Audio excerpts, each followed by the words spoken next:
So சிறுநீரக கற்கள் இருந்ததுன்னா முள்ளங்கி கீரையை நம்ம வந்து சூப் மாதிரி குடிக்கலாம். இல்லை முள்ளங்கியை வந்து வேக வைத்து மசிச்சு அந்த தண்ணியை வந்து வடிகட்டி குடிச்சிட்டு வரலாம்.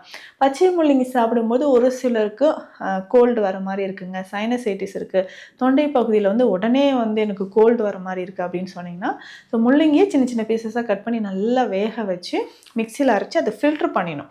ஃபில்ட்ரு பண்ணிவிட்டு இதில் ஒரே ஒரு பிஞ்ச் அளவுக்கு பெப்பர், அதாவது மிளகு தூள் சேர்த்துக்கணும். ஸோ பெப்பர் பவுடர் சேர்த்து இதை தினமும் ஒரு வேளையாவது நம்ம குடிச்சிக்கிட்டே வரும்பொழுது சிறுநீரக கற்கள் கொஞ்சம் கொஞ்சமாக கரைந்து வெளியேறுவதை நம்ம பார்க்க முடியுது.